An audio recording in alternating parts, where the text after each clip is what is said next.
Yo, yo, yo, what up? It's your boy Reed Dollaz. Philly is now in the building. Shout out my boy Mikey T, the movie star. Let's get it. You already know I co-sign that, General. I'm with the big general, aka the big stepper. My man, Mikey T. What's up, man? What's going on with you, man? Reed Dollaz had damn near 1 million subscribers on MySpace. Come on. This was Math Hoffa before Math Hoffa. That's Talk like about saying I went diamond on Napster. it. You gotta be a legend to say stuff like that, man. You've got to Okay. be Soldier Boy to say stuff like that, Reed. Well, actually, you got to be Reed to say stuff like that because I was out before Soldier Boy, and the facts are proven. YouTube actually tweeted me a few years back.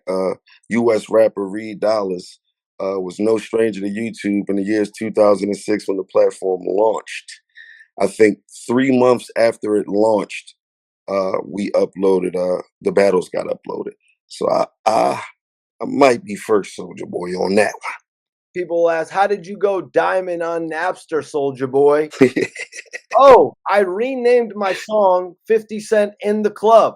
Uh-huh. Y'all, this was before Instagram. I don't Big know if facts. he has 800,000 real Instagram followers, but I know that he has 800,000 real MySpace followers. Authentic, Mhm. not bots. Yes. I can't say the same for some of y'all today. So Reed Dollaz, welcome to the show. Man, I'm honored to be here, Mike. You know, I watched your journey. You've been out here just like me. You've been out here for some years putting your work in. Years, man. And I'm just honored to be on the platform because we never got a chance to work. So salute. I appreciate it, man. You know, Reed, when you had your MySpace going crazy, did you set that direct to consumer? Because at that point, you didn't even need a label. Right. Yeah. Back then, to be honest with you, we were babies and we had a lack of knowledge of business. You know, to be honest, we were kids doing what we love. We were doing our passions. We didn't even know that shit was going to go viral the way that it went viral. These are kids from different sections of Philadelphia, you know, just in the inner city, beefing with each other, going back and forth. And we was uploading it for us, for the hood to see, you know, and it caught fire to the world. So we didn't really know about monetizing and getting money and selling music. Or we didn't, I just know about my top 10 friend list. You know, back then, worried about the girls. We wasn't really worried about that, but we made our money in the street. We made our money in the street with DVDs. I could tell you on some real shit. Before 17, I probably touched around maybe 60 to $70,000 off of DVDs and mixtapes through the Philadelphia and tri-state area, man. Like my OG had lists of fucking moms and pop stores across PA, Delaware, Jersey, and we would load the van up and physically with me in the car go to these mom and pops and sell these CDs, man. I used 15, 16 years old going to school, you know, 1,500, 2,000 in my pocket off of my work. So we made a lot of money in the streets off of DVDs and mixtapes. But MySpace, we didn't really get it. YouTube either. I missed that wave too. But we coming for all that because uh, I put up so many millions of views on YouTube. I never got a chance to eat off of none of that because people were uploading those videos. Like when you go to the Own Reed Dollaz videos, want to say 6 million views, but it'll say some guy name. We don't even know this guy, but he had the knowledge back then to go home and upload this shit. And I'm quite sure he probably seen a pretty penny from that. And we coming for everything that's old. So definitely it was a lack of knowledge of the business.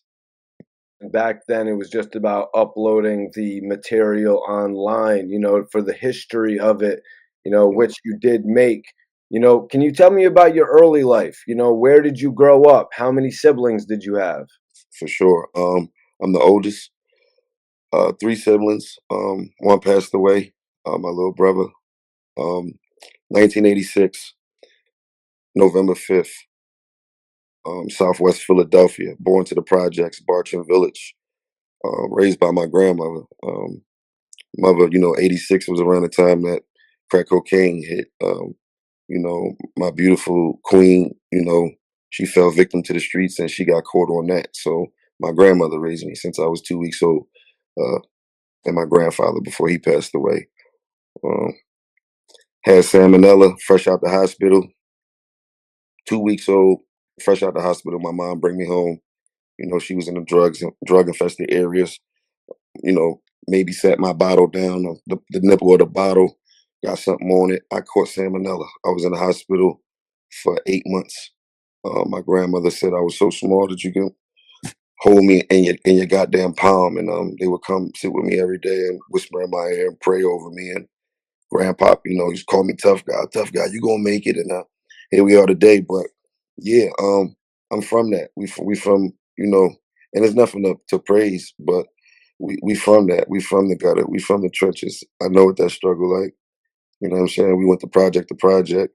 And when we left the projects, we went to the gutter on a small block, like the trenches, 58th and Greenway, Southwest Philly. I come up under Takedown Records. It's Ace Capone, Tim Gotti. They got indicted back in 2000, and I might have the year wrong, maybe uh, 4, 5. Make the long story short, uh, $100 million cocaine operation in Philadelphia. Major players, you know what I'm saying? Ace Capone, Tim Gotti, Takedown Records. Um, I came up under them. When I was 15, they wanted to sign me. I'm always in the streets rapping it like they wanted to sign me. They came to my grandmother. My grandmother didn't let me sign that shit. She knew that they was, dope boys. I was too young to sign, and she really saved my life because like 2 years later, they got indicted. But yeah, I come from real shit, real shit. My father was in a JBM. You know what I mean? Back in the '80s, Junior Black Mafia in Philly. Y'all can do your research. A lot of real shit, and these things are not to be, praised, because there's a lot of stupid shit when you get older and see it. That the streets will trick you out your spot, but neither here nor there. Built on a lot of real shit. My foundation is solid. Can you tell me about being from Southwest Philly? Like, what does that mean? Like, why do people from Philly, they say, I'm from North, I'm from South? Were all the sections beefing? Nah. It's just sections of the city, and people, they just rep where they from. I guess that's the culture. That's in our blood. That's how we raised. So if you're from North, you rep North Philly. But it was not. It's little beefs. Philadelphia is not a gang related city, so it ain't like niggas is. Well, now it is maybe with this newer generation. I've been hearing little things, watching YouTube clips, how there's little gangs and stuff going on. But I feel like the culture changed in Philadelphia. Ever since like the Chicago music came around and drill music came around, I feel like we lost our identity. I feel like the youngest started to rap like Chicago and grow dreads and talking about on foe in them and using the slang, and it just went left. But I don't know, man. It's crazy, Mike. Like, you know what I mean? When you were growing up, how was it? Were you allowed to go to North or East Philly? Was Yeah, that allowed because you were from West? yeah. I never had a problem in my city. Period. You know what I'm saying? I feel like I'm a global type guy. Like, I was good in all parts. You know what I mean? Because it's all about how you carry yourself. You know what I mean? If you walk around with your chest out, you're gonna get what you're looking for. I was never that type of guy. I've never been no bitch either, and I'm not no pushover, but I just don't carry myself like that. You know what I mean? So, it was just always love with me, man. I always, niggas knew my G. I respected niggas respected me. And I was always good wherever I went in Philadelphia. So I never had those problems. If you look back when me and Meek was beefing, rap beef, it was not beef, because niggas really died with that shit. Like when we was going back and forth, um, I was on his block. I was in North Philly. That was Berkeley Street. So I was always good. Like his hood loved me too. When I pulled up on his hood, all the young boys that never seen me because I'm not from there, they like, yo, that's Reed Dollaz in the flesh. Like they love me too. Philly, Philly a hard place, but Philly a place where if you faking and you trying to be something you're not, they're gonna pull your card. When you real, when you standing on what you standing on, and you are who you say you are, you good. Your ghetto pass the stamp. So I was able to go wherever I please, and still to this day. I mean, I just came back today. We in the trenches. I'm not like the guy that's going like, even though I left my city, I've been out my city almost 7 years. I moved my family. My grandmother, she's still living. Thank God, 78 years old. I moved us, out of Philadelphia, but I was in the trenches the whole weekend, man. Like, I'm not the guy that's going like, hey, let's get the hotel at the airport. It's my city. I really was outside, feet on the land. Like, we was walking through the hood when we was teenagers. Like, I didn't walk this whole shit. I know everybody from the aunties. How you doing, Miss Gloria? Like, yeah, kissing babies, feet on the land. So, and it's a beautiful thing. The ghetto is it's a love and hate relationship. It's a beautiful ugly place, if that makes sense. There's a lot of good people there faced with a lot of things that they just got to deal with right now, unfortunately, but it's a lot of beautiful people there. How did the streets influence you at an early age? And what did you see? Did you really see the stuff that you rap about in your bars? Like, did you really see someone get stripped naked? Yeah, listen, man, my life is as real as it get. Coming off my step once again, and I know you're gonna do your research on it, and we'll touch back on it. But Takedown Records was some heavy guys, and they were from my side of town. Imagine this: imagine being 11 years old, and you've been in Philly, you know what's up. So you know about these small gutter little blocks, these little skinny small blocks.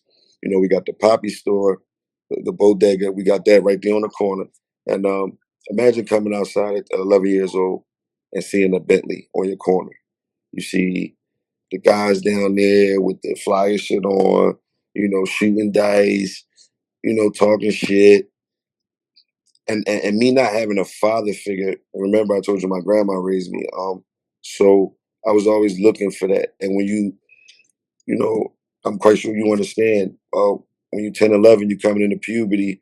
You want to, you're curious. You need that male love. Like, what's going on? How can I be a man? What's a man? Like, I'm searching. So when I'm coming off this step and being around these hood legends, these guys getting money. I'm talking about super money. Like, I wanted that shit. And my grandma would send me to the store, go get me some bread. She sent me at fucking 1 o'clock. She ain't see me till 4. I'm down there rapping for the old heads and yo, young boy, hot eat fire. And just an old soul. I was always a old soul. I'm trying to put Belly. Remember when Nas walked up in the projects and the little homie was sitting on the bench? He was like, they tried to bag me on the roof. That's me. That's me, man. You know what I'm saying?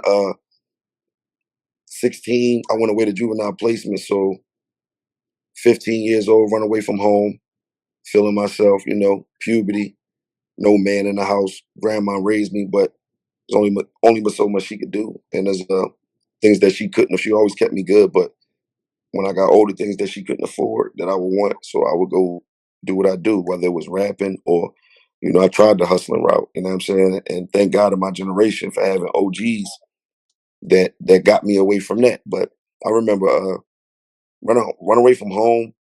Grandma ain't seen me literally 9 days, crying, looking for me. Y'all seen for Reed, like it was real. I'm in a crack house doing shifts, night shift. You know what I'm saying? Sleeping in the car. The crack house, the bando, it looked like a bando, but when you go through, the old heads had a motherfucking metal slot, a big ass metal door installed on there, like with a slot, like on some jail type shit, serving fiends through the slot. Or if the cops would try to raid it, it'd be hard for them to get in there. And when you come in the trap house in the bando, it's like a what do they call it? Like a like a breezeway. So when you come in, you got the first door. They put a piece of wood or a rug, and that would lead to the basement. This is real stories that I'm telling you. My life is crazy, bro. Like, I really grew up around some player shit. Reed, your lyrics are believable. When some other rappers say, we seen him get stripped down, Hmm. it's not as believable. You know what I Hmm. mean? Hmm. People who, watch battles, it's important for them to know that the artists are authentic. Right. What is it about Philly battle rappers or rappers in general that their lyrics don't get second guessed? It's really all about your background, especially in battle rap. See, battle rap is funny to me because I am from that real place. I am the blueprint of it, and we created a platform where as though now in battle rap, you could be a whole fucking nerd. Like, you could just be a nerd. Like, like there's nothing wrong with being a nerd. You know, there's nothing wrong with that. But what I mean is, you could be a whole nerd working the 9 to 5 somewhere, doing this, doing that, and then when you off work, you transform. It's like Urkel when he got in the time machine and he turned his stuff on. You know what I'm saying? So it's like that's what battle rap is. A lot of these dudes don't are not coming from these backgrounds. They're not living what they're saying, but they may be talented with the pen. And battle rap is the place for them and come and be that wannabe gangster that they want to be, and I'll shoot the family up and all, and people, like, stop it, bro. So it's really WWE.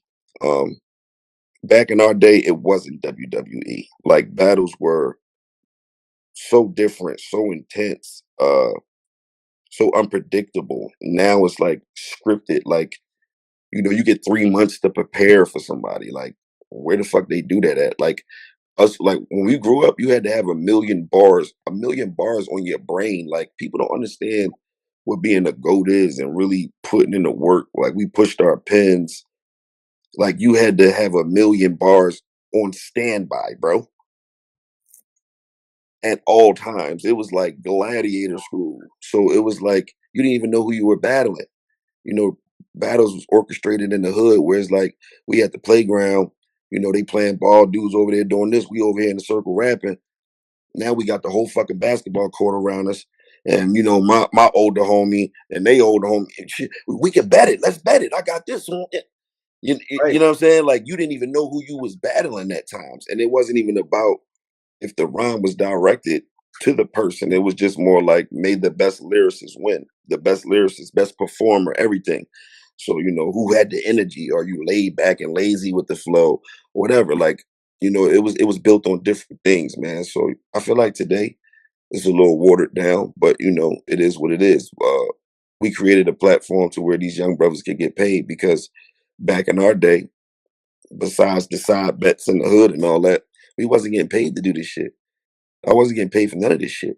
So when battle rap came back later in life, when Smack built that platform and made this shit global and went out there and got that bag and was able to pay niggas, I came back outside for mine because of all the years that I missed. You mean to tell me I'm going to build something, not eat from it, and they giving money away now? I'm talking about, for some people, life changing money. It's all about the tier of the battle rapper. So if you a legend like myself, the Murder Moops, the bigger names, I battle Surf, all these dudes. These we talking, and I don't know their exact numbers. It's about what they negotiate, but we talking numbers like uh 50, 60. Cassidy got 200 because of who he is. You know what I'm saying? That's my brother. He got, because he big bro, so he got 200 to come back. Shit like that. It's life changing money in this battle rap shit, man. So yeah, I came back and ran it up. I think I pretty much battled everybody knew. You know what I'm saying? I was already goaded in my era. I could have just chilled, fall back, and lived off that. But just for my love for the culture, I wanted to come back and play and show these niggas that I could play on the court with these young dudes and get some of the old ones that I couldn't get. You know what I mean? So it's a blessing to still be here and uh, reap some of the benefits from that, and just still be here and be a part of this shit. So what made you say I can make money and income off of this? Like what made you think battle rap or music in general could be your job? I just felt like anything that you're passionate about, no matter what it is, I feel like what you put in the universe is going to happen. I don't know the time limit on it, right? But I was just passionate about it, like, and I preach that now to the young guys. I said, man, y'all got too much time on your hands. Some of the homies I may sit around sometime, no judgment to them. I'm like, I'll sit with them like for a day. We'll be vibing. I'm like, oh, and I'll just know in my head. I'm like, damn, like, what did you try to accomplish today? You gotta, and I tell these kids, you gotta find something that you love, something that you're passionate about. That passion kept me alive. That passion took me around the world, bro. Like, it's insane. It's like it's faith. It's like God believing in something that we can't see, but you feel it. You know what I mean? And here we are. Did you have people telling you you're not going to make it? Did you have naysayers telling you it wasn't going to work out? Of course, that's life. That's life, but that's needed also. Because I feel like if there was no, it's a yin and a yang everything. You wouldn't appreciate the sun so much. If it was always just hot and sunny all day, you wouldn't appreciate it. You're like, God damn, we need to cool off, right? We need some rain or something, right? So it's always needed, bro. You need that. You know what I mean? Some people don't know where to put that hatred or how to flip that hatred. Like some people, crash out over shit like that. Me, I used to take that shit as like wood for like fire. Like, you know, you know what I'm saying? That's wood for the fire for me. So, I tell everybody keep pushing. It ain't about. That's why it's called a dream, bro. Because like the only person that really see this shit is you. You know what I mean? Some people gonna see the vision, but not everybody gonna get it until it's happening. So, um, yeah, of course, I've been through that. Shit, I was just in a slump not too long ago. I'm just getting out of this slump, bro. You wouldn't even believe the story. About a couple months ago, I wouldn't even be talking to you. I wouldn't have been politicking on social media, none of that shit, bro. Um, I've been sitting around for months, just chilling. My wife came to me one day. She said, "What's wrong with you?" I didn't have the funds because I'm independent. So I'm an independent artist. I'm like, yo, I got some great music, like great music, bro. Like I'm talking about great, my dog. And this, like I told you, the rollout is happening now. Just shot a video yesterday, but neither here nor there. My wife said, "What's wrong with you?" I'm opening around the house, playing the game all day, not doing shit with my life. I said, "Man, I'm just sitting on all this music, man. Like, shit make me feel like it's over. My biological clock ticking." And she said, not to get all deep. She's just like, "Baby, you got a studio downstairs. You need to snap the fuck out of it and get back in your fucking bag." And that's the best thing that she could have told me. And from that day, no exaggeration, from that day, I think later that day, I went down in the basement, dusted off equipment. And to fast forward this story, from that day, that was about not even 2 months, I have 60 new records. 60.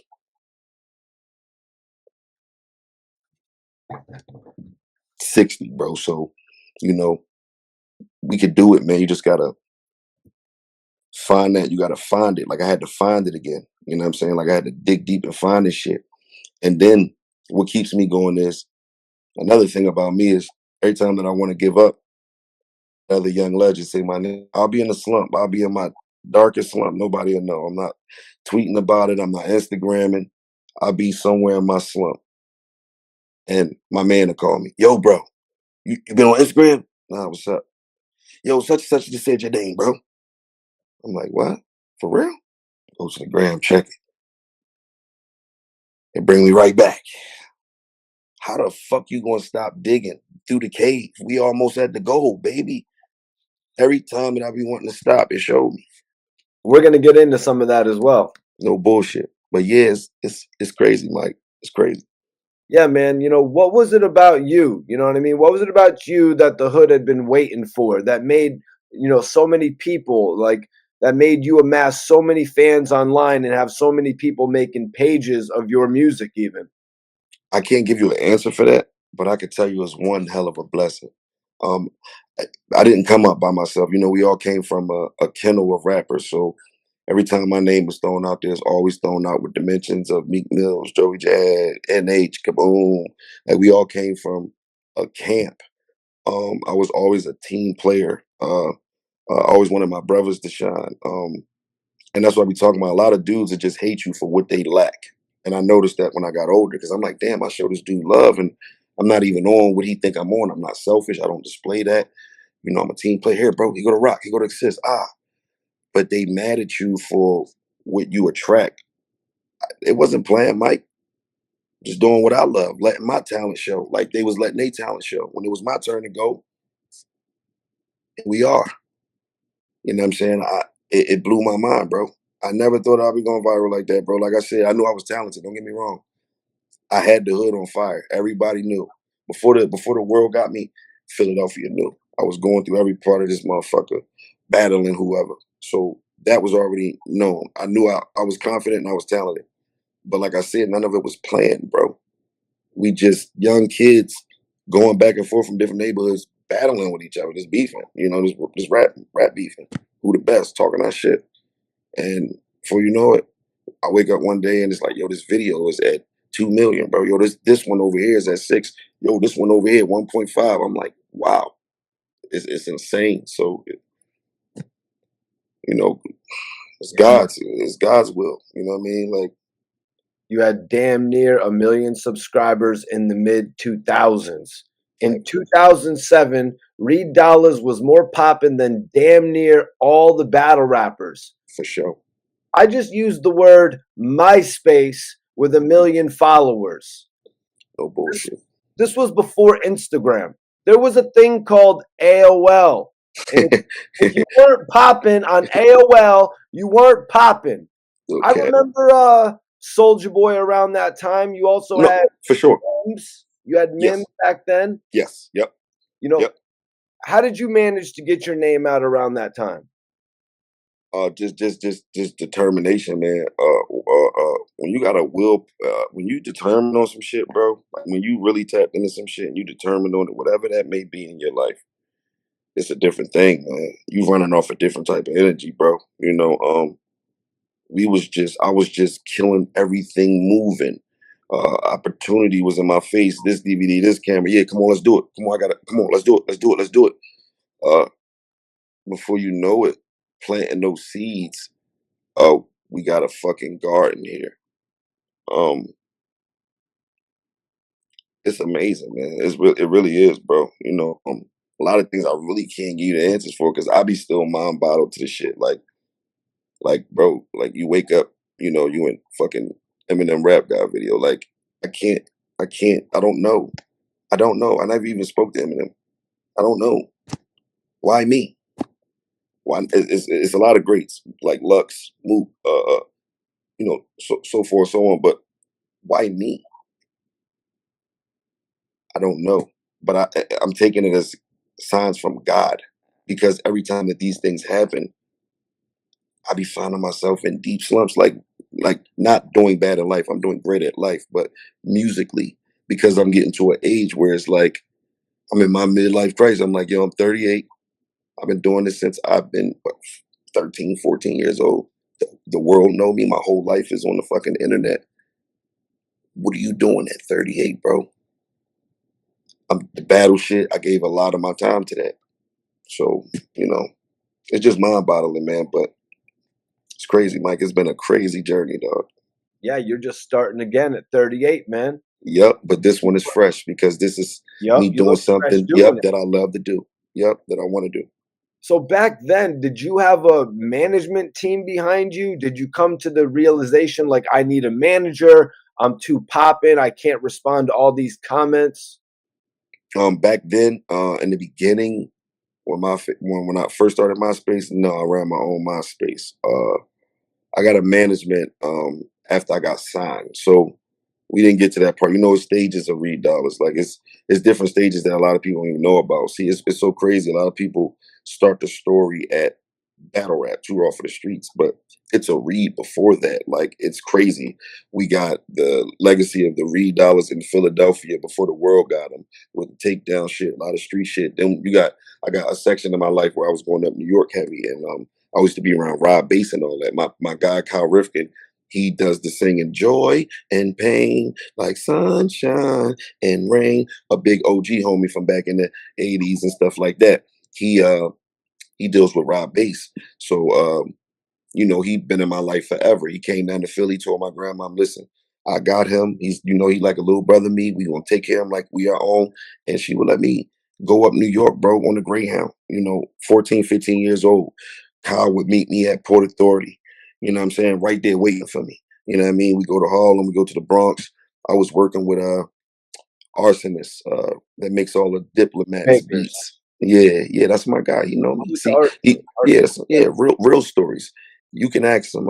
He seen me at 14 in the studio, battling niggas in his studio. I used to do the Fight Club in New York with the battles. My life is crazy. I used to be at Dougie Fresh crib. Rob Bass, my big brother. It's a lot of shit. It's different. It's a lot of different shit. So, but I got signed at came on from placement 19. I signed at 18, about to be 19, to the Italians. And in Philadelphia, down here in South Philly, they created a group. They created a label, and it happened so random. Back to us distributing CDs and DVDs around the city, and my my big homie was he was promo crazy. Like, this is the guy you want on your team to help, like, to promo your shit. Like, he jumping out on everybody, posters here, yo, take this. He was the guy that you wanted for promo. So to make this long story short, he went to traffic court. The fucking traffic court lawyer was an Italian named Vinny DeFino. After he won the case for him, they walked outside and he walked by his car. He said, "Oh yeah, this is my artist I'm promoting, man." Da da da da da. My CD wound up getting in that lawyer's bag. That lawyer's bag went home. That CD got taken out on the table. His 14, 13-year-old son at the time, that's in our age bracket, South Philly this is. So they're aware of what's going on in the culture with the battle rap. They're tuned in too. So when he seen the CD, he said, "Dad, you know Reed Dollaz?" And he was like, yeah, some guy I represented today, gave me the CD. He was like, "Dude, who's this guy? He's popular." He gets back on the phone, calls my guy. "Hey, man, hey, your guy is pretty popular. My son went crazy for him." This, then, and the third. I got a friend of mine that's, we've been thinking of doing some music stuff. 10th and Tasker, South Philly. We go down South Philly. We have a meeting. Long story short, within 2 weeks, contract is drawn up. Everything is talked out, what I want, and they wanted to build a label. They built a label around me. They advanced me. We did a lot of shit. That's where I put out that single, "Toast to This." I was on Comcast On Demand. I was the first artist, one of the first Philadelphia artists to be on that. I had my video on there. We had a budget. I had a budget of like around 300 grand, $60,000 cash advance. In the contract, I was living at the Pier 3 on Delaware Avenue on the waterfront, boat houses. Uh, and this is at 19. So before Meek was signed, before I was the first youngin out of that group to get signed, Meek got signed next. It was just to a major. I did an indie deal. And my deal didn't work, not because of us failing, but because of the Italians having lack of knowledge, being a new label. That budget got raked faster than you know it. Things that would cost maybe promo or radio or this, something that would cost 10 grand, they would tell them 30. They ate that budget alive. You hear me? And when it was time to, like, renegotiate, none of the investors wanted to come back to the table because it failed, and they also picked the wrong single. And this is why I've been independent ever since. This is my shit, Dollar Day Entertainment. I've been independent ever since because I wasted a lot of time with a lot of people in my life, in my career, and up to the reason why I'm this age now. I should have been out of here with a lot of shit, and it was just dealing with the wrong people. I had management in my life, the wrong management. Guys that I believed in and thought they were this and that. I didn't have the connections, couldn't walk me into nothing, taking money on the side, doing weird shit. But the label, I would say, we're still friends to this day. The Italians, they took me in like family. They had every intention on making me a star. They didn't have the knowledge of the game, and like I said, nobody wanted to come back, and none of the investors wanted to come back. And I had to sit 4 years in that contract. So it was 4 albums, 4 years, whatever came first. And how it went was, if we give you 30 for the first advance, the second album be 60, so on, so on, so on. You advance me the first album, I give you a finished product of the album. You guys pick the single. I'm telling you guys coming from the street that this is not what we should be pushing out first. You guys are telling me, "Oh, you're young, you got the look, this is like a worldwide song, this can grab everybody, and we think we should go with this." You guys run the budget, right? I'm like, what the fuck? I'm like, you guys, you got control of the budget. If that's what y'all want to do, you want to bank on that record, bank on that record. When it came out, Philly didn't like it. Was it a cool record? Yes, it was. But I felt like it was more like an album filler. Like, we went to Scott Storch, dog. We flew to Miami. These Italian guys I'm fucking with heavy. Scott Storch from South Philly. He and this is the time when Scott is Scott. So, Yep. we done, yeah. Yeah, shout out to Scott. He gave us the full layout. Come on, come to Miami. We got 2 beats from him. Laid some shit in the studio with him. I had Freeway on the album. I got 2 records with Nori. I think one of them got released. It should be on YouTube. Reed Dollaz featuring Noriega. You can check it out. It's old. But yeah, I had Nori on the album, Freeway, production by Scott Storch. And these guys want to pick the fucking wrong single. When I'm coming from the streets is what got me to y'all. Don't change the narrative. Don't clean me up just yet. That's later in life. We ain't even made it yet. Keep it grimy. And they didn't understand where I'm coming from. It was like, nah, girls like you, let's go with this and this is worldwide bullshit. And it fucked me over because, like I said, 4 years, 4 albums. You advanced me once. Okay, that's my advance. That's mine. I give you the product back. Here goes the album. You picked the wrong single. It doesn't do what you wanted to do. And now you want me, well, let's get back in the studio. No. The contract says each album I get advanced. Are you going to advance me again? Because no matter if the album came out or not, I gave you finished product. It's not my fault. You guys didn't promo it. You didn't push it. That's not up to me. I'm not the label. On my behalf as the artist, I gave you the work. So they wouldn't advance me again. I had to sit 4 years. That's when I went on hiatus from battle rap, from music. I just sat. I was in a fucking depression. I had to build myself back up, So rebrand myself.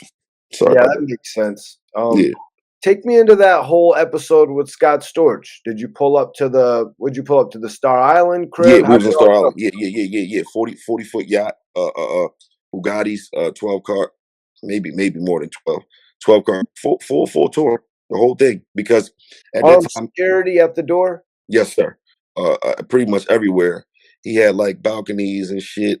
His layout was crazy on Star Island. It's like it was some GTA shit, bro, some Grand Theft Auto shit, like some shit I've never seen. And I'm a kid, experiencing all these things. And this is the time that he had another Philly artist that he was trying to push, and I guess that didn't work Nah. out. But the guy Knox, come on, you know your shit. Shout out to my guy Knox, because Knox actually made it better for me. Because as soon as I got to the crib, Knox was there, and he was like, "Scott, you got real? No, this little nigga, he fired." So the cosign made it even crazier. But yeah, I actually got old pictures, standing in front of Scott's crib, and Knox let me put on his big. That's when he had a big Philly hat chain. And he put it on me. He's like, go ahead. We took pictures and shit. But yeah, I got the whole layout. Louis Vuitton studio, showed me the Bugatti. I took 5 keys. Uh, you walk in the crib, he got 6 Harleys and glass cases that you can't even touch, custom crazy shits. Crib is retarded. Typical Scott. He a movie. Scott was a walking movie. What do you remember Scott saying to you? I remember Scott infamously saying to me, Mikey T, all of my best friends used to have Bentleys. Let me see. What did he say to me that I remember? Do you want some weed, maybe? Oh yeah, definitely. He definitely let us roll up. He definitely had the gas. What stuck out to me though was funny is like as soon as we kind of got there, he had his white robe on and shit, and he ain't have his glasses on. And he called somebody. He was like, "Yo, bring my suitcase down." So come down with the suitcase. He pop open the suitcase. This nigga, he's like, "Yeah, it's about over 2 million in glasses in there." Like, what the fuck type of glasses this dude got? He just going through his little suitcase, picking his frames to put on his shit. And he started rolling up. We talked for a while. We chilling in that part of the house. And then we go to the studio side. And like I said, Louis Vuitton, everything. Louis Vuitton walls. He had that shit on the like the edge of the equipment of the studio, of the equipment. Like I'm like, bruh, this shit is retarded. But yeah, I think for me, what I remember him saying was, "I got what it takes." He was like, "Yo, you fucking talented. You got this shit." Like I remember that for sure, You for sure. recorded the song in front of him, or did you just do beat selection? We did beat selection, and I did one record with Knox in front of him, and he loved it. That was on his beat. That's what's And, up. no disrespect, but I might have got out on Knox on that because everybody was fucking with my verse. I want you to tell me about the importance of DVDs. You came in an era where you couldn't be popping if you weren't on the DVDs. Yeah, Personally, I found tons of talent from like We Are the Streets, right. Sub Zero. Yeah, yeah. I mean, the DVD game, you had to be in it.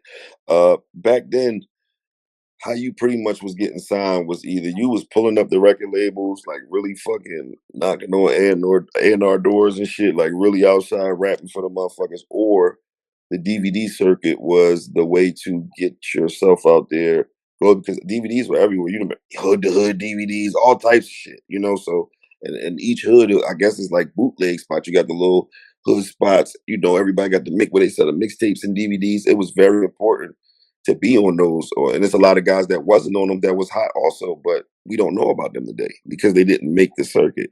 You know what I mean? And I came right home from placement to the circuit. So we kind of skipped that part, but whatever. I was acting up. I think I told you, you know, run away from home, grandma, all that shit, hustling. I caught a case, and I got sent away. I did 18 months. So I came home when I was 18. So from 16 to 18, pretty much. And then next year after year, because 19 I got signed. So yeah. But when I came home, um, Eddie Mars, my big brother, he knew Big Star. And he was like, "Yo, you got to meet Star, bro." And he called him, and he was just like, "Yeah, my young boy just came home from placement. He fucking fire." I think Star pulled up like a day or two later with the camera, and I spit for him or whatever before the camera even came on, and he was just like, "Nah, this little dude is crazy." And that's when we just started doing the tours. He's like, "What you think about taking this shit outside of Philly? You know, we're gonna go on the road with it. Let's go to a few places." And I'm just like, "Fuck yeah!" So you know, you got Philly versus Harrisburg, Philly versus New York. We had Philly versus Baltimore. We just started branching out, you know, and in the local areas. We didn't get all like to the Midwest or down south and no shit like that. But we start moving around on tour with the battles, and that shit just went viral, man. You know, battle rap is the rawest form of hip hop. You know, if you're a true lover of hip hop, you love words, you love lyrics, you know, wordsmith, how that shit put together, and you know, especially if a guy got character with him and know how to deliver it. So it's like it's intense. It's like boxing.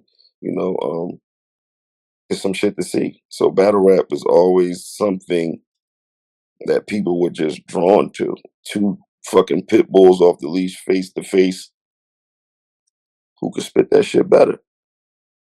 So you know, it was very important. I think thank God for the DVD era. Uh, Shit changed my life, bro. 'Cause like I said, without rap, who knows? I could have been another statistic of Philadelphia. Rap really saved my life, man. You know what I'm saying? No matter if I didn't make it to the mainstream or whatever, but you got to think about it. Success is really what you make it. So when I was young, yeah, we all wanted money, but when you're young, you don't really think about money. You're just like, man, I want to be the best. I want everybody to know me. I achieved that. So I guess I'm successful. I'm in the mouths of the greats, man. You know what I'm saying? With no record label, no funding. A lot of these dudes had to get signed by people to get their buzz worldwide. Think about that. So I'm blessed on different levels. God, my road, my path, everybody's path is different, but I love the path that I chose. It was the longer path, but the only thing I'm missing right now are the super finances. I am financially stable. Of course, I'm doing well in life, but them super finances, all the work that I put in, I should be way more. Like I should be a million, at least 20, 10 in my bank account somewhere. But other than that, I got all the accolades of the game. You know, I got the recognition. Everybody know who I am. You know what I'm saying? So, um, and to still be legendary so many years later, uh, it's a blessing. And I touched the world, like I said, with no help, just me. A lot of people say self-made, but I don't feel like they can claim the title.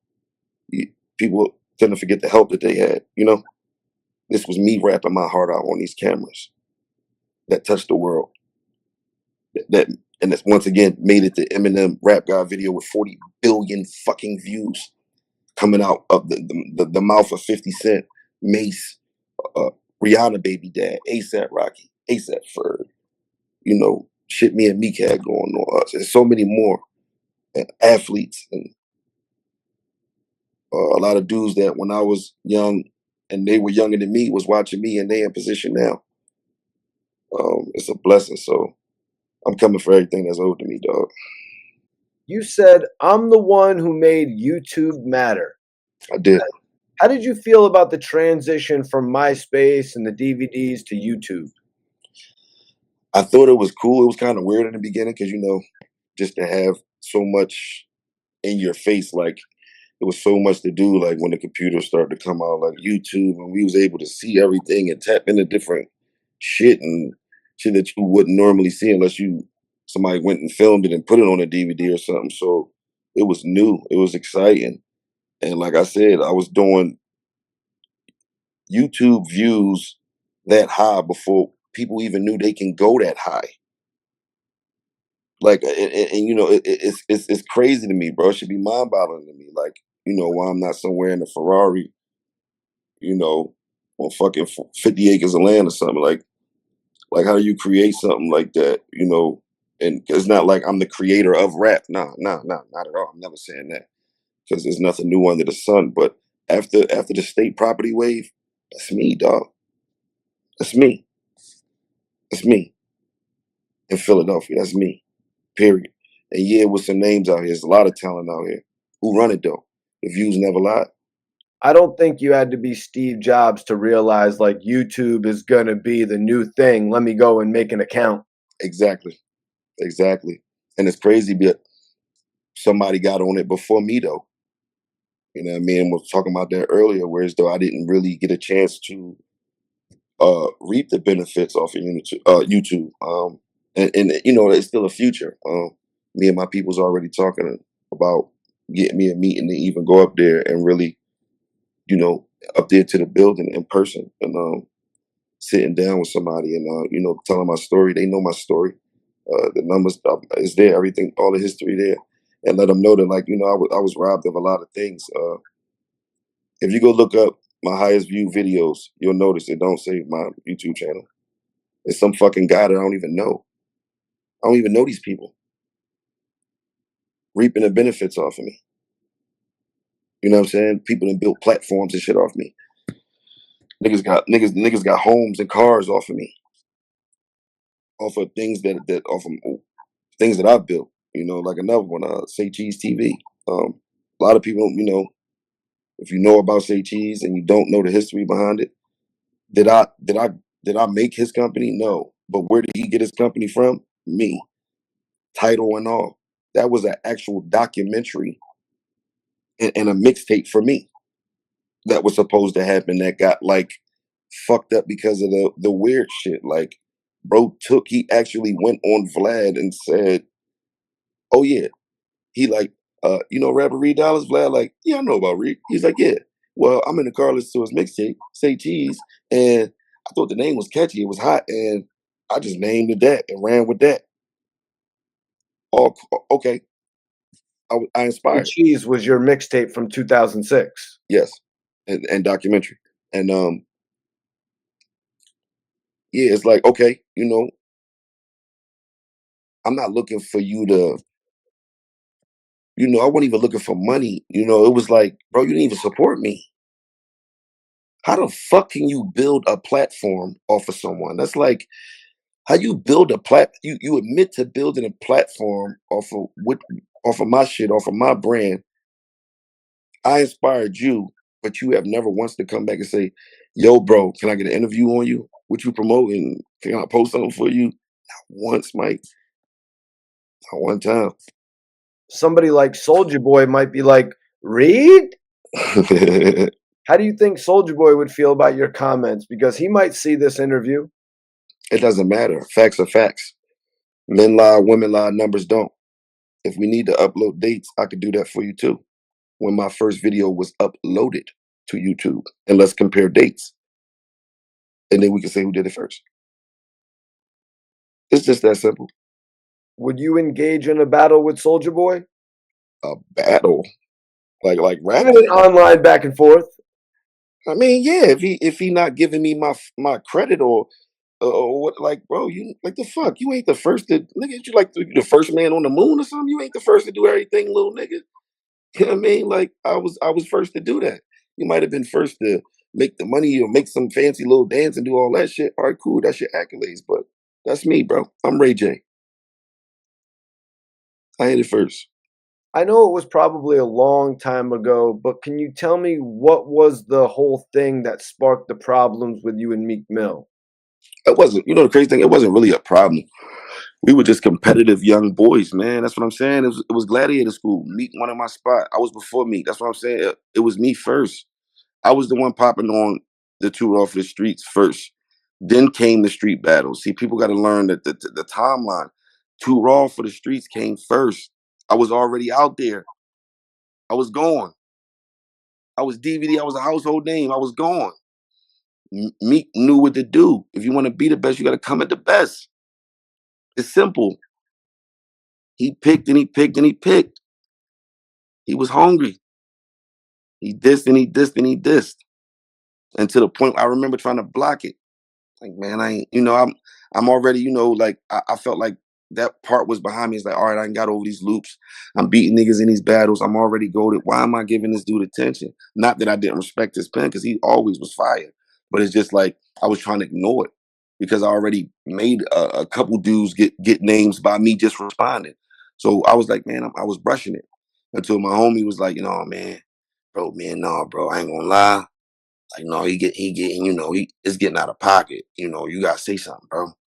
I'm like, all right, man. So I engaged. And once the spotlight was back on him, you know how that shit go. I say something, I say your name. Now niggas like, oh, who that? Oh shit. Well, what he got to say back? And there it go. You know what I'm saying? But yeah, that was my spot. And he was hungry. Meek wanted it.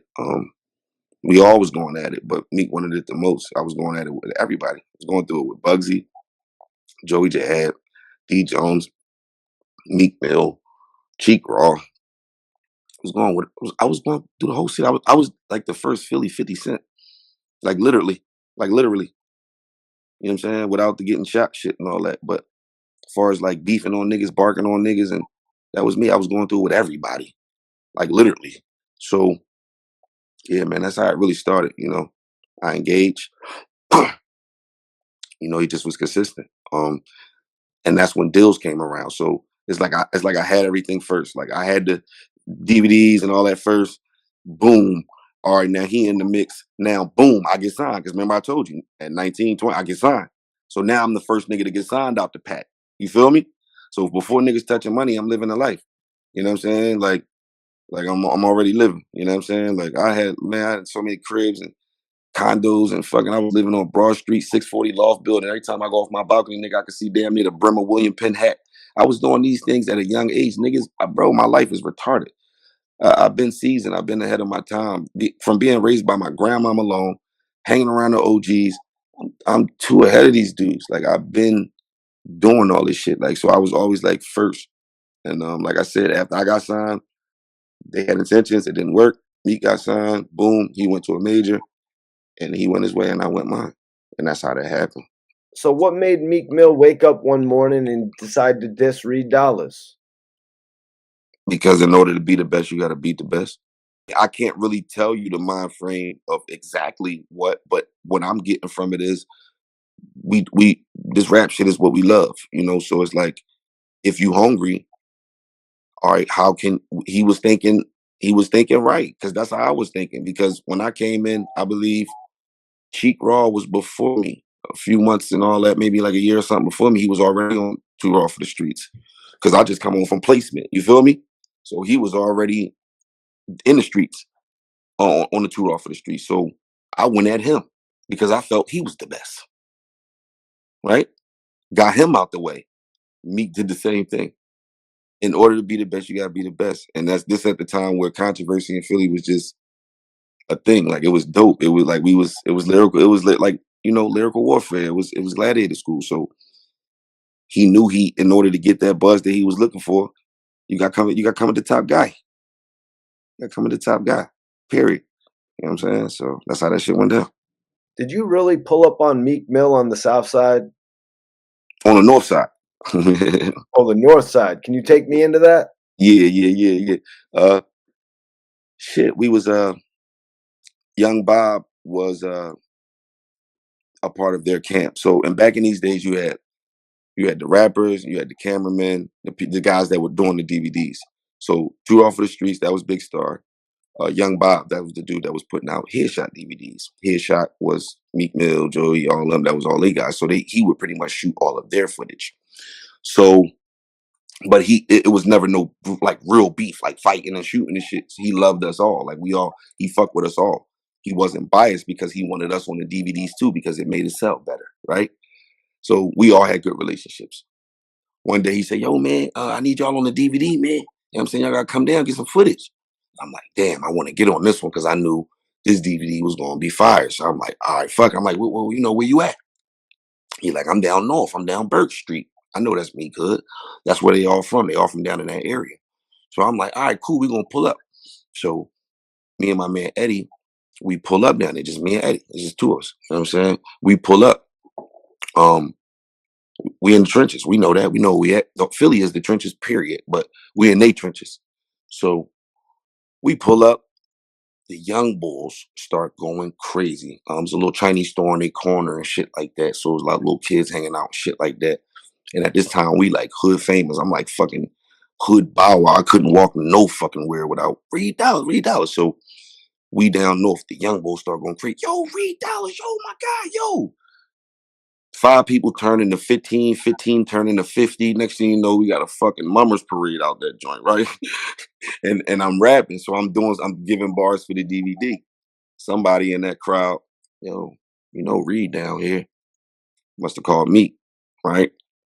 They come up, they slide up like 2, 3 cars deep, right? It's like a movie.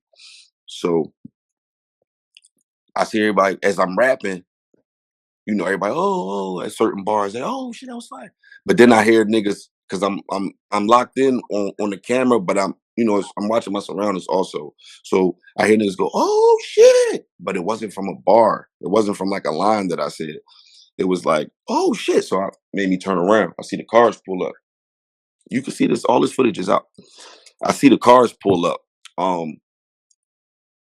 I peek 2 seconds, but I'm still rapping. I never stop rapping. So I'm spitting, look at the camera. I see the cars pull up. I'm still rapping. I see who it was. I get a glimpse. Turn my head back around. Keep doing my thing. I'm here. Whatever today is going to be, is going to be. I'm here. You know what I'm saying? And it was love. You know what I mean? Like I said, we never had a beef. It was never like a beef. Philly is a real place. Niggas really die behind shit. So it was never a beef. We just two niggas with passion. If it would have ever been a beef, 9 times out of 10, it probably wouldn't even been from me and Meek. It probably would have been from our niggas. You know what I'm saying? Our homeboys. You know what I mean? On some street shit. But yeah, it was no beef. And it was actually love. We took a picture that day. Whatever. I rapped. He joined the cipher. He rapped. DVD got bigger because now this is our first time being in the presence of each other. You know what I mean? I'm down his hood. So yeah, that's how that went. You know what I'm saying? So was it not really a situation that had to be deaded by mutual friends? Um, I feel like me and Meek shit wasn't on that. But it was other shit in our camp that was getting out of hand between their camp and our camp. You know what I mean? Where things could possibly cross the line. So that's where shit was getting out of hand. You feel me? How did it feel when you heard your name being shouted out by Meek Mill during his beef with Drake? Um, it was definitely an honor. Like I said, that's you got us, the underground guys, then you got the industry guys. So just to be bored up in that conversation was heavy for me, and it said a lot. It said a lot. It said a lot. And I don't know if a lot of people caught it, but it said a lot. Because what he said was, he said, "Bro, I come from Philly. The beef with Drake and all that, that was cool and all that, but I come from Philly, bro. Like battling Reed Dollaz. You know what I'm saying? Like, so pretty much, if he can get over that mountain, that's nothing because that's what we do. We animals. Shout out to Drake, but Drake don't want to step in our playground. You know what I'm saying? Like he good at what he do, but it's a different playground over here. So and he nice with his pen and all that, but that don't mean nothing. It's a lot of niggas nice with their pen, but battle rap is a whole different it's a whole different place over here. So um for me to say that, it said a lot. Like pretty much, nigga, if I can get with Reed and deal with Reed, this should be nothing. Um and what I got out of it was like on some real shit, you know, I'm gonna give bro his flowers. I knew Meek wasn't really in that. He was on that money. You know what I'm saying? He was focused on the money he around Hove, fucking what's the boy Ruben, all these guys, all these millionaires, billionaires. Bro ain't on battle rap no more, but I guarantee you if Meek would have tapped back into what he's from, that it would have been a different story, bro. Like I ain't, like I ain't gonna front. You know what I'm saying? Because I know what he capable of. Uh, it would have been a different outcome. I feel like bro wasn't in that. Cause me knowing what he's capable of, I'm like, damn, no, come on, come on, Meek. But he not there, and I'm not mad at him for being there, because we trying to level up. You know what I'm saying? I get it. I'm honored to be a great legendary battle rapper, but I don't want this all my life either. So I get it, but I feel like if Meek would have really tapped in, it could have possibly been a different outcome in that Drake situation. But for me to be mentioning it, it said a lot, and I took that as a badge of honor and respect, and a way of him paying homage. Do you think people lost respect for Meek Mill after the Drake beef? His fans started to switch up. We noticed some of the sales started to dwindle. Yeah. Or the industry where you got the industry, and then you got in the streets. So um do I think the street guys stop fucking with me? Nah, not at all. The hip hoppers, the guys that don't live the rap life, the people that has the most say so, and people online who just make accounts and say what they want. Yeah, those guys were with Drake and stuff, but from the Philly side of things, and where we be at, like, there was still a lot of love here for bro. You know what I'm saying? So it really depends on how you look at it. Like, did he lose his street love? Nah, I don't think so. Because we don't put Drake in that category.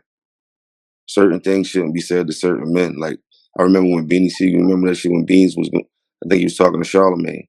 Some people not qualified for certain things. So, um, yeah, in that industry world, yeah. It was definitely, looking bad. But in the hood, street dudes, I don't think it was that bad for him. We talked about you and Meek going through your issues and your back and forth.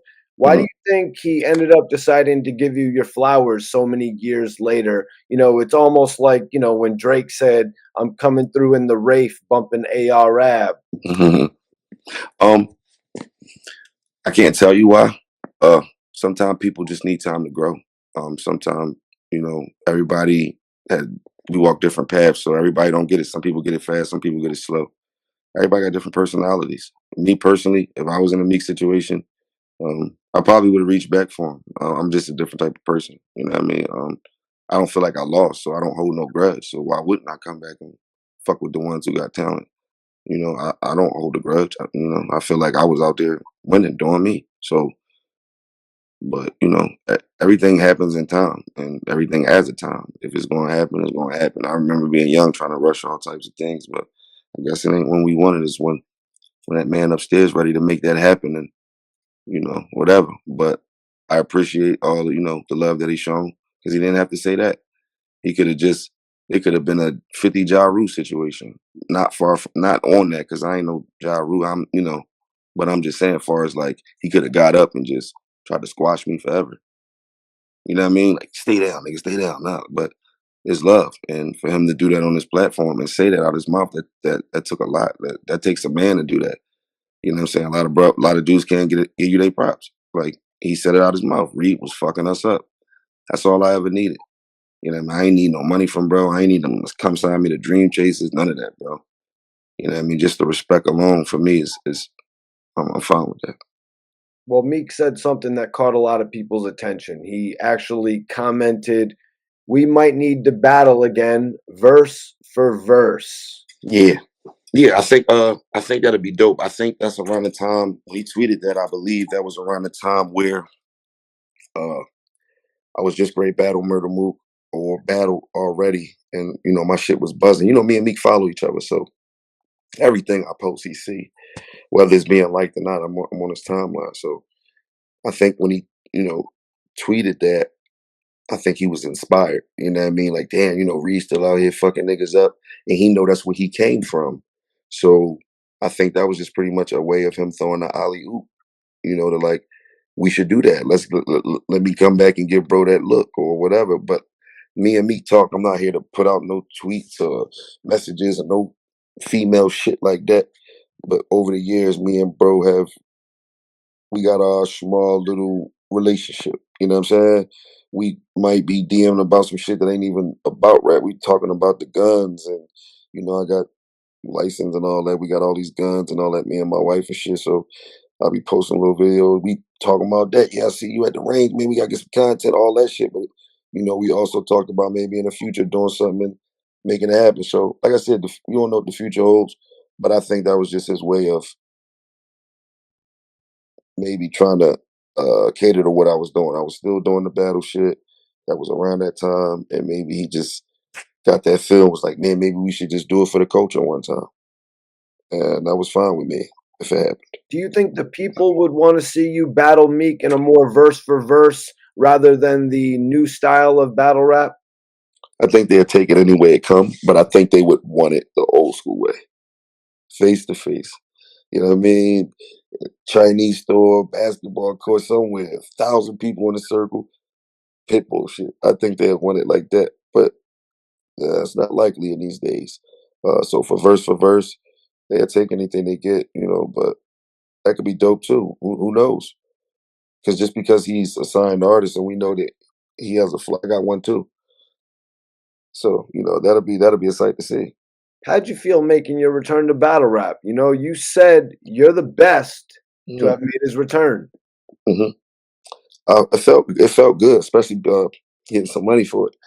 You know what I'm saying? Like it's a different feeling. It was a different feeling going in this one because it's like back in the day, we was just doing it off passion, off hunger, off love for the culture. So to be able to come back and get a battle and get 20 for this one, and he go 30 right here, he go 15, come pick 15 up over here, come pick up this little 10. Oh, we got $5 grand for you for a one rounder. We only need you for 3 minutes.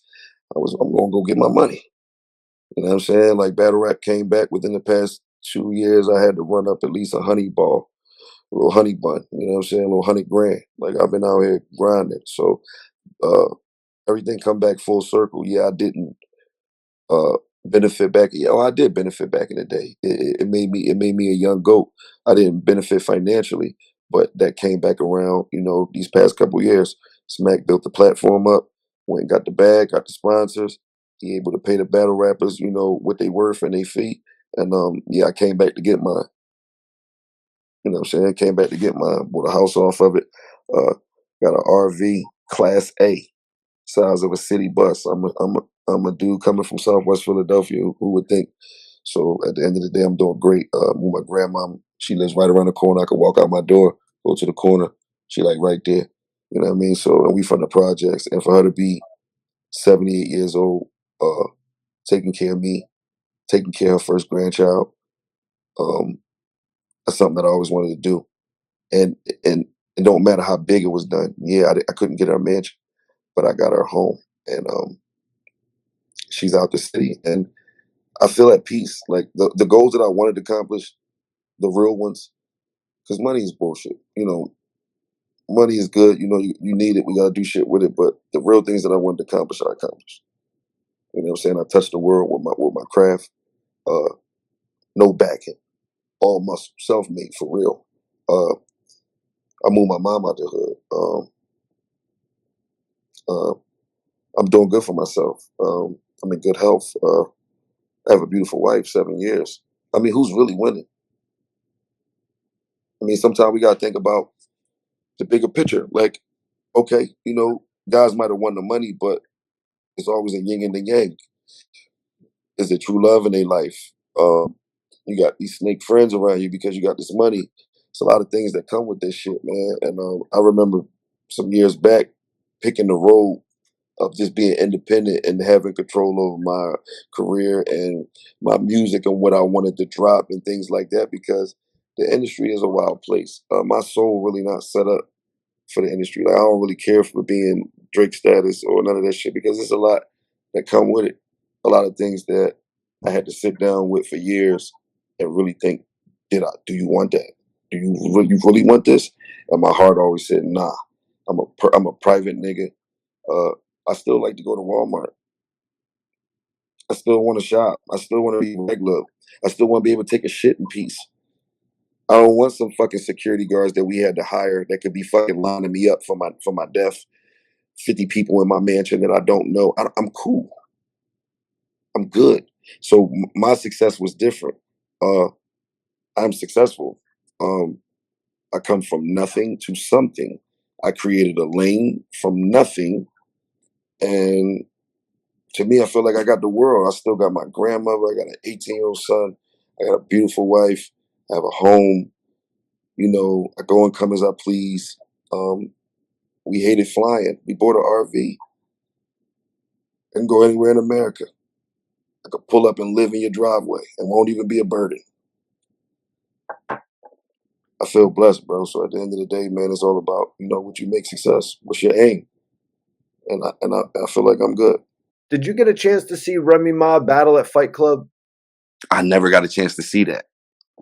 No, I never got a chance. I never got a chance to see that. I remember them days, but I was not there live to see that. I battled at Fight Club.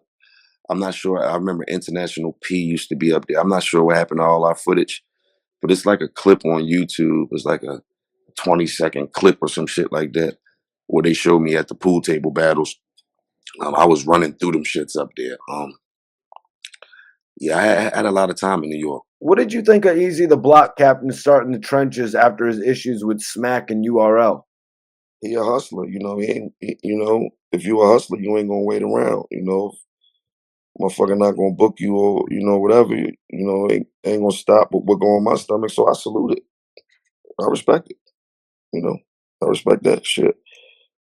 It is what it is, Gives a lot of young battle rappers a platform, actually. for sure. For sure. Yep. And how did your battle with Eazy the Block Captain come about? He reached out to me. You know, once again, another story of when you want to be the best, you got to come for the best. So you know, Easy know I'm still golden. I'm still living. So it ain't like I'm dead and he can just move me over. I'm still here. I'm still active. So he knew who to call. You know, he hit me up. What's up, man? You know, you the biggest to do it. It's only right that we do it. Let's do it for the city. Let's do it for the culture. At first, I didn't want to do it because I'm rooting for him. I'm like, all right, cool. You know, you representing the city.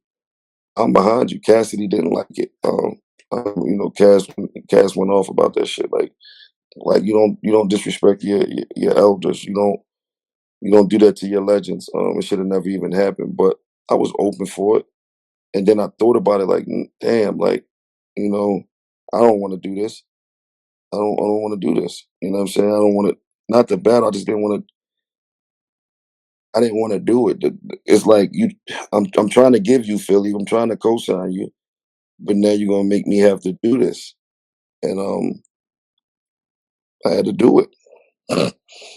I had to do it. Things had to be talked about because um, what we gonna talk about? Like, what was we gonna talk about? You know what I'm saying? What we gonna talk about? Like, how could Easy talk to me about Philadelphia? You know, we like we you know he wasn't around. We didn't see you. We don't know you. Like, I think he was better off at having me behind him and just rooting for him. Like, yeah, you know, if somebody jumped on the interview, what you think about Easy? Ah, man, Philly, man, he holding it down. I love, we behind him. Just leave it like that. Because now it got everybody questioning his credibility. If you notice, after I battled him, everybody, Geechee, everybody got something to say about his credibility and where he's from and shit like that. Because when you stand in front of a nigga like me, who was outside for fucking almost 30 years, and we don't see you, now you got all the niggas like, well, damn, is this story real? Like, where was you selling all these drugs? Where was you doing this shit at? Like, where did it take place? So, you know, as far as how I think I went, you know, general, man. You know what I'm saying? Like, you know, it's one thing to be good at rapping. I'm never gonna take away from a nigga pen or they talent. Yeah, he's very talented. But it's like the shit didn't match up. If you look at the rounds on the content that I was saying to him and then the content he would say back to me, it's like it's just a whole bunch of drug bars with filler. And then you got like me like directly at your fucking throat. Answer the questions that I'm asking you. Where were you? Where did you do this at? What block? Like, if Philly's a place where we know everybody, so like, if you lame, if you like if you're just a lame, if you're getting money dude, oh he the shooter, yeah, we know about him. Oh yeah, he sell a lot of coke. Oh yeah, this dude, we know you. Like everybody knows everybody. If you really him in Philadelphia, or you a female that made it, like we know you. Like everybody's known. So it's just like couldn't nobody really connect the dots with Eazy. Like who went to school with him? Like you know what I mean? Like what block was he on? Like oh no, I remember being at the school. It was me and Eazy. It's like none of them stories. So I just felt like maybe after my battle, it just opened up a gate for people to like question um his jacket. I never wanted to do that. I did it for the culture, but I going into it, I knew it was a bad idea for his gameplay because if you want to be the king of Philly and you see me like I'm an OG, I'm pretty much on my way out. I'm really just doing my bucket list. I'm battling these dudes for my bucket list. You're trying to make your name. So why would you battle a legend from the city to tarnish that? You should have just kept it where it was, like me in the background rooting for you and shit. You know what I'm saying? Like, oh yeah, salute, man. Yeah, block, Eazy, he holding it down for the city right now. Till I gracefully bow out, he holding it down. What the fuck? He should have just kept it like that. Cause now it's like every battle that I damn near watched after that, whoever battling was like, nigga, where you from? Like, where you like, like, I heard you ain't from there, and like it's always in there. It's like, you stand in front of Reed now you got to answer to some people. It's like, so shout out to Eazy, man. You know, it is what it is, but hey, you know, One of the bars you had, you said, "I don't care if you know Remy Ma, cause I'll all the way up." hey, you. Ah man, and that's another thing about me being a solid dude and playing by the rules. I could have took the Geechee route, million Remy bars, shotgun should just battled them and killed them with a Remy whole round. It was like Remy, Remy, Remy. I could have took those routes, but I'm a thoroughbred, and I'm like I ain't gonna do him like that. I'm gonna show you that I could do you another way without having to talk about that, right? Everybody that he battled talked about that except me. I took a different approach. So, um, yeah, you know what I mean. I could have went there. I could have tried to drag him through the mud and all that, but I ain't even kicking while he was. I ain't kicking while he was down like that because there was a lot of shit that I heard. I got my ear to the streets. Niggas come tell me everything. So it's a lot of things that I could have said that I didn't say, and I just kept it, on some street shit. Like, where did you do this at? What block? Where does this take place at? Please let us know. And we never got an answer. We just get a lot of it be hot lines, don't get me wrong, because I fuck with Easy Pen. But what could you say to me? I thought battle rap was supposed to be direct. Who was more direct? Okay, he said some hot shit, but he just talking about cocaine. Oh, is this a cocaine battle? Or because I'm right at you. Can you rebuttal and answer me? And that never happened. So I feel like I won. Why do you think the battle rappers are so hype about Remy Ma and the Easy Block Captain situation? Because it's like the first celebrity person to really come be like hands in battle rap. And it's fucking Remy, she goaded. You know what I'm saying? Like she goaded. So it's like, come on, it's like, and then we know that all the time battle rap and the real industry don't really mix. Like they kind of look down on us and shit. So for Remy to be that accessible, be in the battle rap and like act the actual battle and all that, like it's a hype around it. And I think that's what it is. It's just a big hype around it.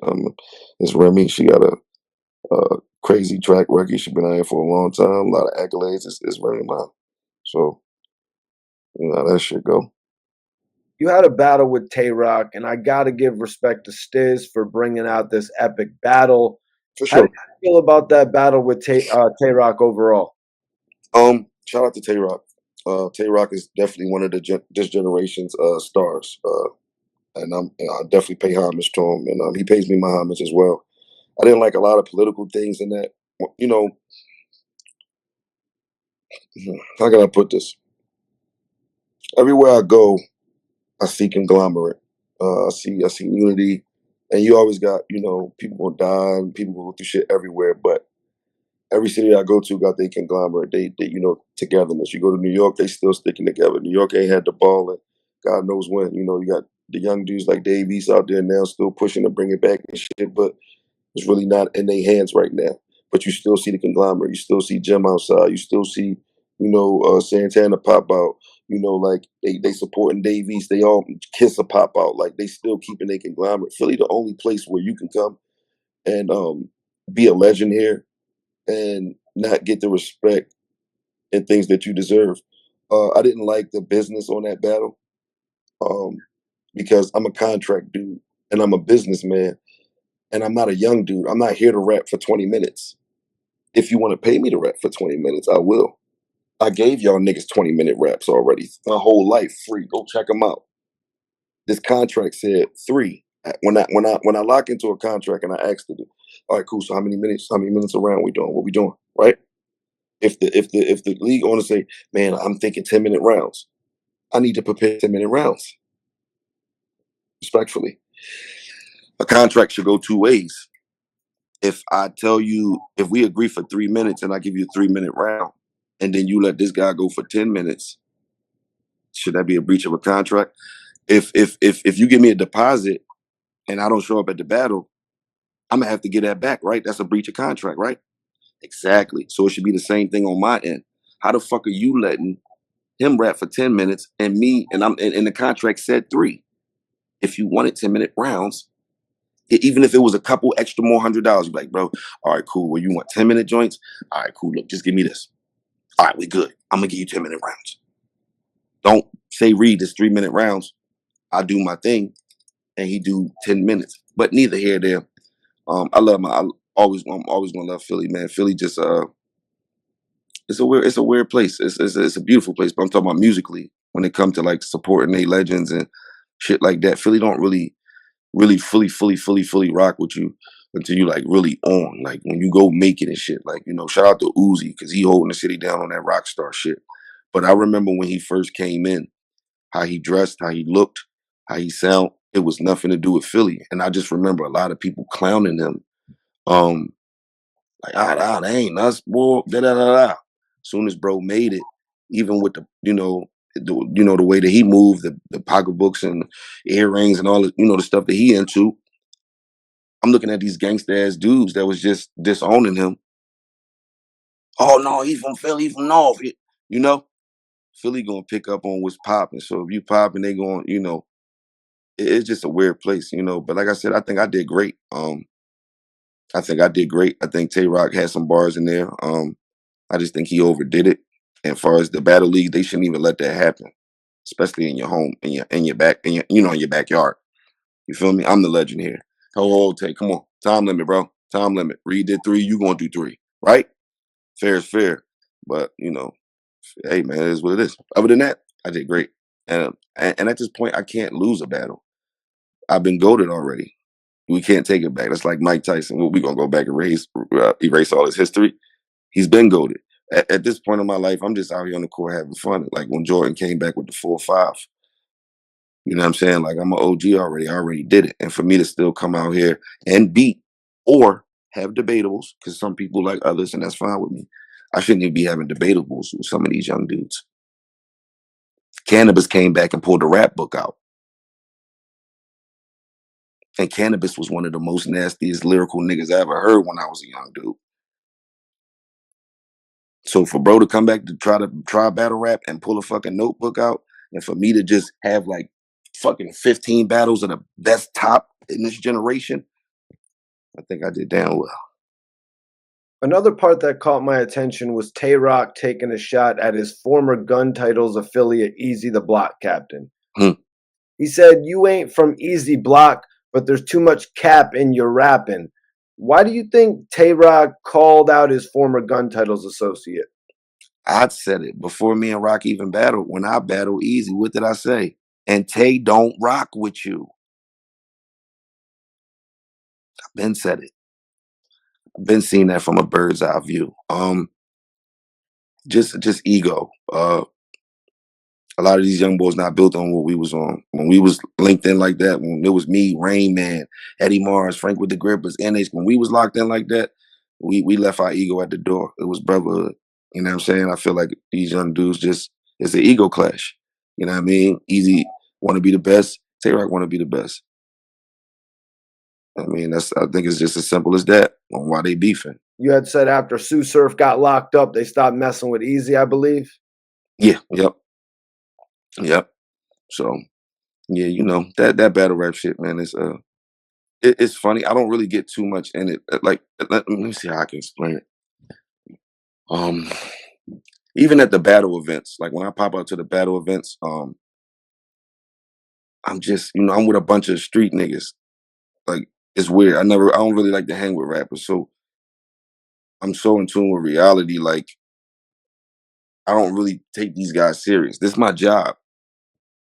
You know what I'm saying? Like, that shit like WWE over there. I'm just here to get my money, bro.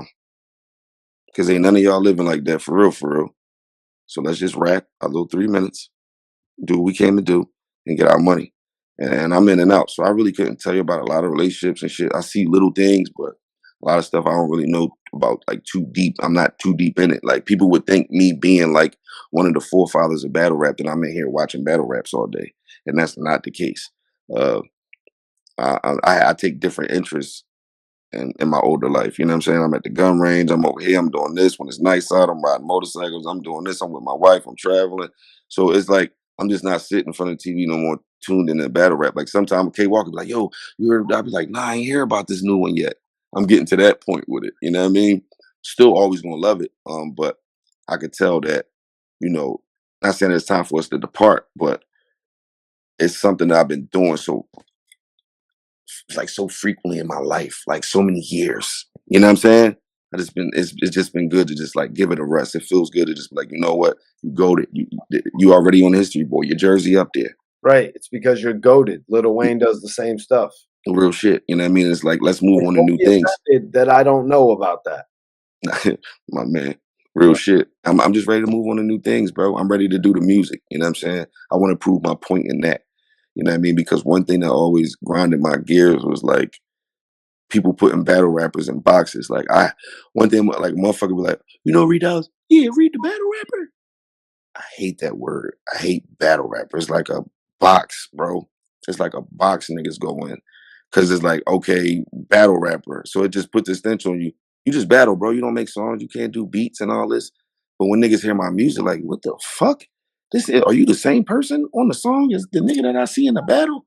So it's real artists out here, and I wasted not wasted because my first intention when I wanted to rap was for me to do songs, but I noticed coming up that nobody wanted to hear you, like nobody wanted to hear no fucking songs, and I seen niggas outside on the corner in ciphers, and they was getting the oohs and making the crowd go crazy. I'm like, yo, that's how you take it.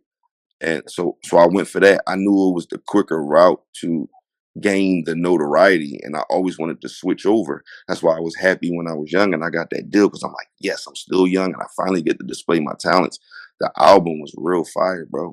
That's what I'm saying, and it didn't never came out because of a bad decision of the single that was chosen. So it kind of fucked me up and made me have to come back to battle rap. But like I said, where I'm at now, um, financially, uh, independently, I'm in a place to do what I need to do right now. So every 2 weeks, new single, new video from Reed Dollaz. One is out right now, Big Stepper. One will be out within a few days. I'm gonna put up a promo clip soon. Uh, OU one featuring Raw Buck, signing Styles P, D Block, Philly. So it's like, yeah, man, I'm working, and like I said, every 2 weeks, I'm about to show these dudes 90 days of consistency to show these motherfuckers who got the records. And don't sleep on me, man. Like I'm gonna show them. So that's what I'm doing now. That's what my focus at. You know what I mean? To get this music out and get a official Reed Dollaz album out and documentary. You know what I'm saying? Like I cannot leave this world without this story being fucking told. That is like I did too much. I touched too much for it not to happen, and it got to be told. Road to redemption. from the beginning to the end. So yeah, album documentary is my end goal. But like I said, I'm about to start dropping, bro. I got an iTunes with over 1,000 records, man. It's like, what am I doing? My homie said all the time, bro, let that shit go. Let it go. You don't know what's going to hit. So we ready. That's what we on. So my fault, bro. So that's what we on. Make sure y'all be prepared. Tap in with me. Follow me on them social sites because I'm dropping. Reed is back. Like officially, it's a new Reed. But we coming on this music shit, and I'm gonna show them that I'm gonna dominate this too. Same way I dominated the battle rap. 50 Cent showed Philly a lot of love. He showed you, Meek Mill, Quilly, Cheek Raw, Vodka, love in specific, saying he checks y'all out on the web because y'all go back and forth with each other. Mm. And I found that very interesting. What did you think about 50 Cent actually taking interest in the Philly battle rap scene, with shouting you and Meek Mill out actually? Um, I thought it was dope. First of all, shout out to Fifth, but it all made sense because what is 50 Cent built on? Controversy. So I knew that was like, that was right up his alley. It was like that's what Big Bro built on. You know what I'm saying? He come from the streets when shit was real. Like he come from the controversy. So he that's something that probably caught his eye. But like I said, I'm honored to even be mentioned by 50. Actually sat down with him. But I think the time that we sat down with him, this is like when the G Unit was pretty much like over at that time. Like Young Buck was gone. We ain't heard nothing from Lloyd. Uh, 50 was going into movies. I remember sitting down with him and he was talking about it. He was just like, right now, he was like, and this, he was going in this before BMF and all this stuff. He was just like, I'm transitioning into movies. And he was just like, keep the contact and whatever I can help you with, da da da da type shit. But he wasn't doing no G Unit shit. Like that was over at that moment that we actually got a chance to meet. But my cool story with 50 is we go sit up at the office, we have our little meeting, and when we all leaving out the office, he was leaving the office as well. Where his building is, the G Unit building down there in Manhattan, it's like a parking lot, pretty much like right in the middle of the block. So we all walking towards the parking lot because that's where he's parked. We're parked in there, everybody parked in there. So as we coming out, we on the New York streets, and two kids walk past. And I put this on my mother, rest in peace. Two kids are walking past. I'm walking next to 50 Cent. We're all walking. The kid said, yo, you Reed Dollaz? 50 looked at me and said, oh, like I ain't standing here. He was, oh, Fifth, nah, yo, that's. He was geeked to see both, but he looked at me first. And that's when 50 knew. He said, damn, he says, I forget what he said, how he worded it, but it was pretty much in the realm of, oh, this nigga famous. Like, this nigga really famous out here. You know what I mean? Like, it was love, but he seen it with his own two eyes. Like, damn, he really got the youth. Like, and we was always in New York, so he knew I was definitely not in my city. So he seen how I was buzzing in his city. But shout out to Big Bro, man. Shout out to him, Like I said, for me, I don't have my hand. I'm willing to work for anything that I do. You know what I mean? Just the accolades and just the love alone says a lot for me. It really do, bro. You know what I'm saying? Like if you a real artist out here, I'm like a real artist. Like you wanted this shit. You cried nights for this shit. Like that was the end goal to reach the world, and I did that, bro. Like Mace, bro. The man sat next to Biggie. I mean, for me, that's like for a hip hop child. Like I'm a hip hop baby, so I was in the house with the Harlem World tape. You know what I'm saying? Like you gotta think about these things. Like I'm in the house as a kid with the Harlem World tape. So to grow up and hear this man come to Power 99 in my city and say, shout out to Reed Dollaz. I won. The fuck? So that's murder mace. And so on and so on. You know what I mean? And then the ones that were younger than me that I raised. That's in crazy positions now. ASAP Rocky, ASAP for like the list goes on. But yeah, man, that shit is a beautiful thing to me. And I appreciate it. How did you even get made aware of that meeting with Fifth? Did he message you on social media? No, no, no, no, no. Shout out to my man Tim, UE. He got a big studio down here, big homie down here in Philadelphia. And Mike Knox, because Mike Knox was G Unit Philly. I used to record down the studio down UE, And me and Knox, we always had a good relationship and shit. We would always fuck with each other. He was like, Reed, man, 50 asking about you, man. He always talking about what's up with the Philly Young Bulls, man. Like, I'm gonna take you up there. So it was talk for a while. And then one day we just made it happen and shit. We were like, yo, we going up there. Reed, you want to slide up? I'm like, yeah, fuck right, I want to slide up. We had the meeting and shit. Shout out to Mike Knox. That was some real nigga shit. And I'll never forget that. You know what I'm saying? I don't give a fuck what came from the meeting. Just him being that thorough to do something like that. Because a lot of niggas are selfish and a lot of people, a lot of these dudes in this rap game is inferior, man. Like these motherfuckers be weird, want to block your shine and do weird shit. So for Knox to do that, and because he said it, he said, man, Fifth always asking about y'all niggas. I'm gonna take you up there. So shout out to Knox, shout out to him. But yeah, that was through Knox, Mike Knox. Man, 50 Cent started off pretty underground. Did you ever ride around to that Power of the Dollar? Yes. I was a 50 fan before G Unit. Yeah, I was 50. I was a 50 fan before G Unit. You know what I'm saying? Like I come from that. Like when I say hip hop baby, bro. All the mixtapes, Clue tapes. I think the first tape I ever got, my older cousin for my birthday was Nas. I'm going to sleep with the shit in my headphones as a child. You know what I'm saying? Like I'm a real hip hop baby, hip hop historian. Like I watched all that 90s, 2000 era, and I still can even go back before my time because my grandmother raised me. So even with the R&B, certain artists that I'm heavily into that people wouldn't even think I would even know or be into.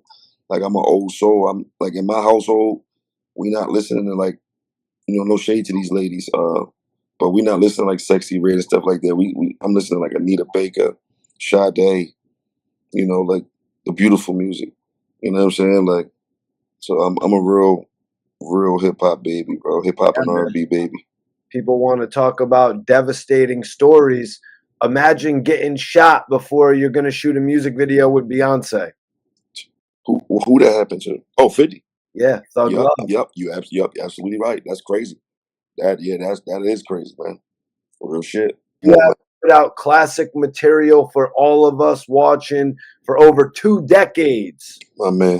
Over 2 decades. My man, Mike. Big Stepper coming out right now. Everybody go check it out. I just wanted to say this new record, Big Stepper, it sounds refreshing. You know what I mean? Sounds like you're experimenting with some new things, man. It's a nice song, and it's got a dope beat as well as a visual. Tell us a little bit about it, and also what else you're planning. You said a documentary coming? Yeah, yep, documentary. I want to get my first official Reed Dollaz album out and my documentary, Road to Redemption. I think that's going to do real well. Like a real good documentary.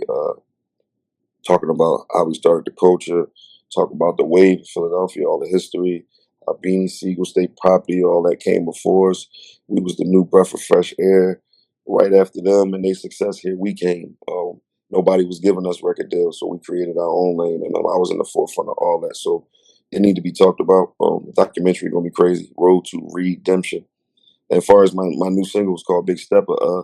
Right now what I'm doing is, I know coming back out, we're in a new generation. So I wanted to do something that was more, as far as beat selection, catered to this younger generation to capture their ears. The lyrics are always going to be dope. But Big Steppers fire. It's that street shit. It's talking about that street shit. Where we are, big steppers. You know what I'm saying? Like shit that we've been through, talking that talk. So I think it'll resonate with this new generation. It ain't like turn that shit off. Oh, yeah, you talking all that old school 90s shit. It ain't one of those. You know what I mean? It's like new age, trap genre somewhere in there. Beat fire. I'm fire. Yeah, go check it the fuck out. Yeah, this is a record I could really hear getting some radio plays. You know what I mean? Yes, appreciate it. And like I said, it's the appetizer. See, we got the strategy. It's like being a kid, when you was young. Your mom put the vegetables on the plate. You ain't want to eat it. But she tricked you into it when she put the cake on the plate next to the vegetables, right? Little slice of cake, right? Eat the vegetables and then eat the cake, right? So I knew we in a generation where I couldn't really come out how I wanted to come out. I said, all right, the first shit we need to put out need to resonate with this younger generation. I'm gonna walk them into it. Watch how I do it. Yeah, bro. That's why the corn's right by the brownies on them TV dinners. You better know it. on them hungry mans, no bullshit. Thanks, man.